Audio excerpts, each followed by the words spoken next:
So I'm in the Templar Castle, and I spot the Templar Castle, right? And I spot these suspicious looking stone balls, and I think, that's a catapult or a trebuchet or something. And sure enough, here it is, look. Look at that, huh? Ain't that something?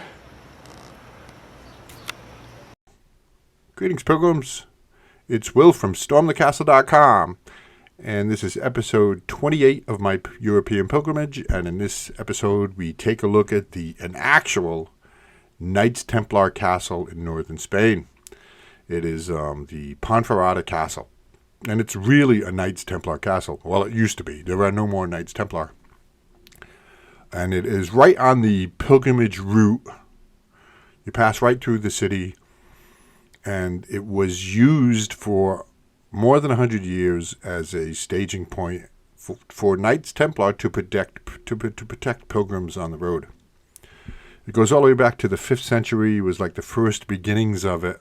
It was given to the Knights Templar in 1211, and then it was taken from them when the Knights Templar were, killed and closed down in 1312 and Friday the 13th. It's pretty kind of famous. But here we go. That's with Jim Ponferrada.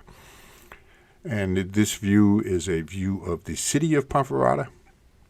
And I always find it interesting to see, something like this, a medieval, even more than medieval castle in the middle of a modern city. And we'll take a couple more aerial pictures here so you can kind of get a look. There's a closer look at the actual castle. It's pretty simple layout with a couple of structures and, of course, a wall that goes all the way around it. And I think at one point it had concentric walls. And we're going to take a look at one more picture that I got off of Wikipedia here of the castle. It gives you a pretty good view of the whole castle as a whole. I may do a paper one. But let me see. There we go. See, that's a nice view of it. So we'll see. I might do a paper one. I kind of like this castle, even though it's pretty simple. Now it's pretty much a museum devoted to the Knights Templar. And they have festivals there every year. And when it was there, I actually made it a point to spend time here in this castle. I spent the whole day there. They were preparing for a weekend long festival. So there's a lot going on with people getting ready and costumes and all kinds of stuff and banquets going on that were going to be going on. But let's take a look at some of the pictures of the outside. There's me. Somebody, a local said, "Hey, you want a picture?" I said, "Sure." But, the grounds around the castle are really nice. And, of course, the city is proud of its, I guess, Knights Templar history. So there's a lot of Templar stuff around. You can buy, I'll show you a few things. There's Templar flags dotted around the city. And I love this, the little coffee shops right across from the castle. It's just so weird. You don't see anything like that in America. Well, of course, this castle itself is 500 years older than America. But so you can buy Knights Templar stuff. It's kind of kitschy, but fun. I didn't buy anything, but, I enjoyed it. But all right, so now we've seen the outside. And let's take a look at let's go inside. So here's the grounds on the inside. And, there's a lot of a typical kind of tourist thing. There's a lot of placards around explaining different things. But here's the main fairgrounds right in the middle of everything. So the wall goes all the way around us. And this is some of the original stonework dating back more than 1,000 years. And that's where they have the fairs, And they made a big deal, but I love this catapult here.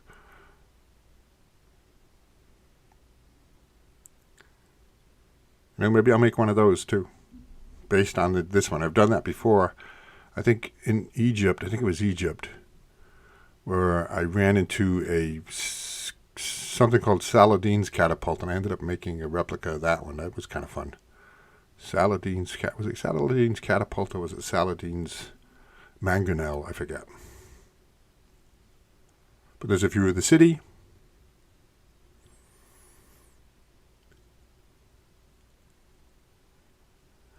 But I enjoyed it. But being a pilgrim, walking a lot, I could tell you a couple of stories. Let me think. because at this point I had been walking for about 350 miles.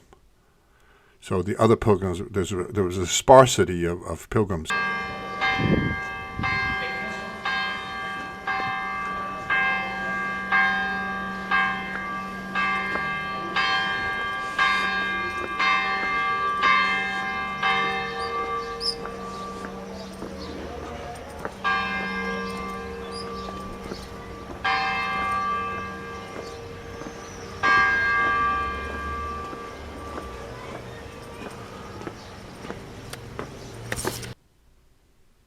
So when I checked into the main entrance, of course, there's lots of Templar stuff there. When I checked into the main entrance, the person, the cashier, asked me if I was a pilgrim. I said, yes. I had my backpack with me, right? And he asked me where I started. I said, Saint-Jean-Pied-de-Port. And he looked at me like, wow, yeah, good job. That's a lot. It's 350 miles, right? And he said to me, listen, we have a spot you can leave your backpack behind the building. So I went around the building and put my backpack there. But he seemed pretty surprised at the pilgrim. I guess at this point, far along into the pilgrimage, you don't get a lot of pilgrims. The pilgrim crowd has pretty much thinned out. And you don't get a lot of pilgrims that have the strength or the energy to check into the castle and check it out as a tourist, But I was pretty determined. I really wanted to see this castle. And when I left towards the end of the day, there was another backpack there. So I wasn't the only pilgrim.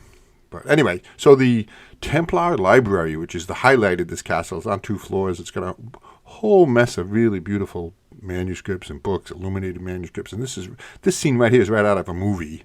This room, this research room. And that's Jerusalem. But let me see, there's a lot of famous stuff here, that include religion and philosophy and also the sciences and mathematics. There is a Templar Bible, which is kind of cool. And there is a Templar handbook. Oh, no, a history of the Templars. And I think that book is probably 500 years old, right? But just a lot of wonderful stuff in the library. I really enjoyed just walking around and looking at the various things. And, one of my patrons sent me a book on making illuminated manuscripts. So that's on my list. I really would like to make an illuminated manuscript. Well, anyway, so the Templar castle is quite beautiful, although simple. It was a real thing, and it was the place where, Templars had their headquarters, and they would protect pilgrims like me on the road. And, pilgrims have been walking the pilgrimage. Look, so here we go, the mile marker. That means that 215 kilometers means I get about 135-ish miles to go to the end. And it means that I've done, about 365, 370 miles behind me. More videos coming. Thanks for your support.